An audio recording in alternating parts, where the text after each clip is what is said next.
what it is.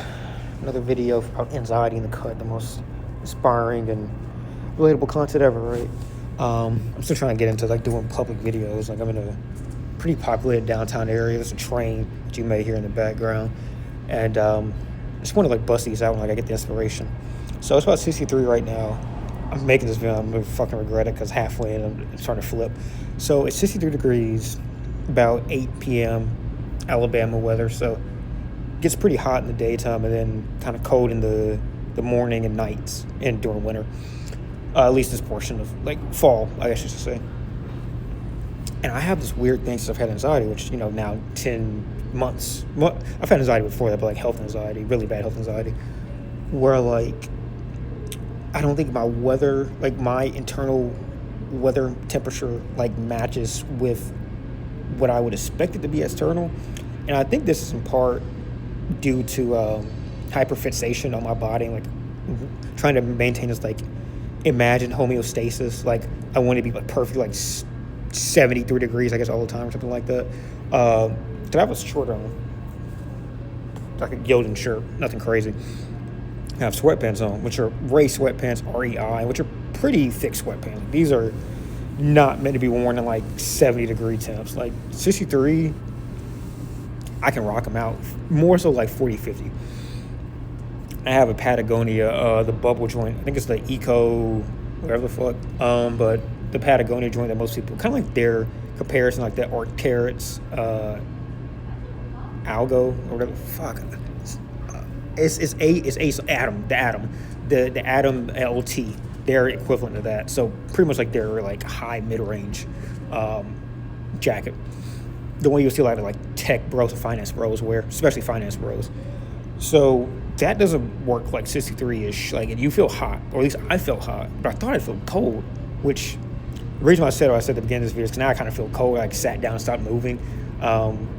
Two things I've noticed: high levels of resting anxiety produce more cortisol and adrenaline, which makes your body feel warmer. It's almost like if you're going to play basketball. Like I play a lot of basketball, at least I used to, like before anxiety.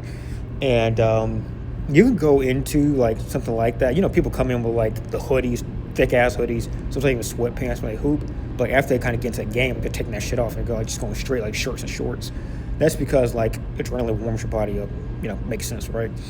And I think with the high level of resting anxiety, your body's like constantly metabolizing extra resources. So you're basically getting the same response, but just like sitting down in a car or whatever.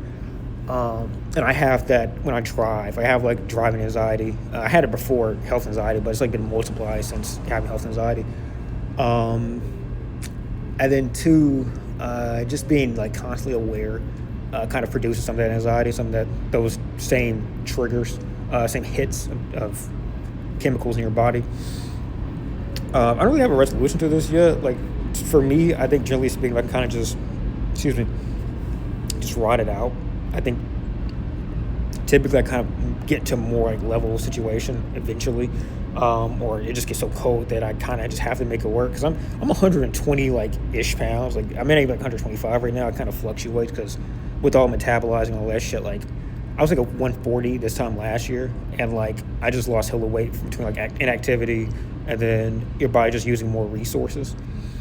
So I weigh less and like I'm more sensitive to like fluctuations because of both anxiety and because of like the lack of weight, right? But yeah, there's sometimes like when I first got here in this area, like I was walking, which it is, believe it or not, even for like a 26-year-old such as myself, like that is physical activity, it's physical exertion. So when you're doing that, you're gonna feel a bit warmer than like me coming to sit down and record this outside. Like, I feel chilly right now.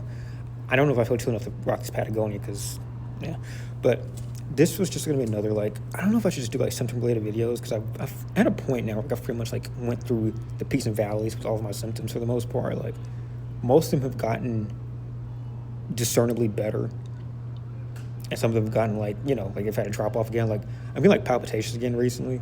And I think it might be dietary because I'm not like I went for a while that I went to eat the beginning of this cycle, and then after that like, I had like a really ravenous stretch of like wanting to eat, and I think my body's been kind of like closer to being like calm recently, but that's led to like more like less wanting to eat again.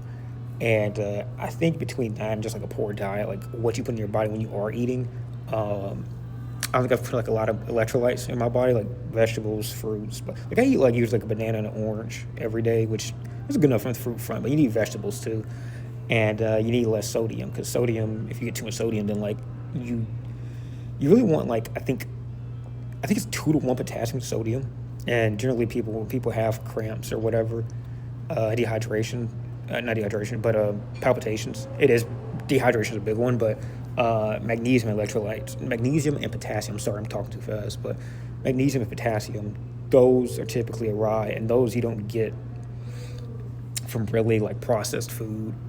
You can get sodium because sodium is going to be in the seasoning of whatever you're eating.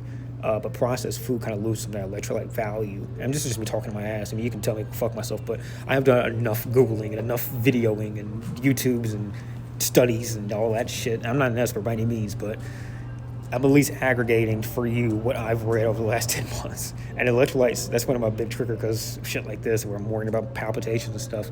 But I say that to say like whole foods, like actually like cooked foods or at least foods from like a restaurant that's not just giving like fucking processed slop from a freezer. Those are going to give you more magnesium electrolyte value, which will in turn help you with being more calm, having like less palpitations. As in say like you need to worry about palpitations per se as like a, is it going to like take me out type of thing, but like nobody like palpitations give people more anxiety, and more anxiety is never good, right? So watch what you're eating. I need to do that myself. Even if it's low levels of caffeine, watch that out too, because I do a lot of matchas and chai lattes, which are not like heavy amounts of caffeine, relatively speaking. But if you're doing them like, I think the last few weeks I've kind of tempered down a little bit to where it's like more like 3 or 4 times a week versus like maybe more 3 than like 5. Let me just say that. I was closer to 5 for the majority of the last few months, which dumb as shit for anxiety, but you know, I like what I like. So I'm trying to get more to 3 and maybe even less because I want those palpitations under control, and I want to just like feel less, you know, that's uneven. You know, anxiety makes me feel uneven a lot of times. So that's it for this though. Hope you guys enjoyed. Peace.